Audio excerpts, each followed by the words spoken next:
Hey everybody, we're going to show you the SavePoint here. This is a smart UPS device. So let's start off with our three-tier architecture system. Here on the bottom we have our batteries. These are lithium iron phosphate batteries and they're charged by the charger. This charger is only on when it's connected to mains power. You go a little bit further up, we have our power supply and our inverter here. The power supply receives power when the device is connected to mains. That should be over here. So it supplies power to the boost converters. The boost converters go up through the breakers. They do what they have to do, and then they come back down to this relay switch here. These relays control the switching between the power supply power and the battery power.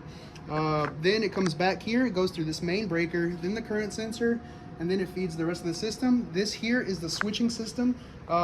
Basically, this is your on and off switch. Now, this is for demonstration purposes only. During normal operation, it's going to have a lid on it and it's going to have a face cover on it, so the internals are not accessible.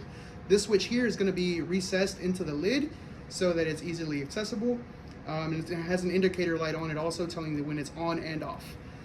So I'll show you how it works. So first we can start off by turning on the device. We can do this by either flipping the switch, then pressing the button, or just pressing the button. So we press the button. As you can hear, the inverter is about to come on. There we go. And we can also switch to mains power by switching that switch. As you can see, the power supply comes on and the boost converters come on. If you look over here, we're supplying power to this screen that just booted up, and it's calling for BIOS. So let me show you some switching happening here. So we can turn on, we can switch from battery power to PSU power by simply unplugging this.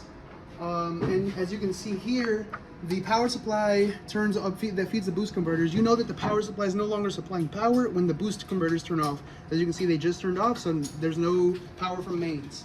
And the device is still on over here. So we can switch back to power supply power or mains power by simply plugging it back in, and it automatically starts feeding the system from the power supply again. As you can see, there was no variation in the output power to the device, and everything's still functioning normally. You can turn off the entire device or the output to the device by pushing your off button here, and that will turn off your outputs abruptly, so just keeping that in mind. So you turn this off, and as you can see, the computer died. This is a remote shutdown test for the UPS SavePoint. This screen on the left here is the Pi that's hosting my printer. That's a 3D printer. And on the right is the Pi that is hosting the SavePoint. So now what should happen when I hit run, this screen should disconnect, showing that it's shut down. There we go. This user interface is implemented as a web server running on Apache 2 on the same Raspberry Pi that hosts the control software. Static HTML, CSS, and JavaScript files deliver a live dashboard to any modern browser on the local network. The main program writes two files into the web root every few seconds, one with a timestamp event log and the other with a CSV snapshot of the current system state.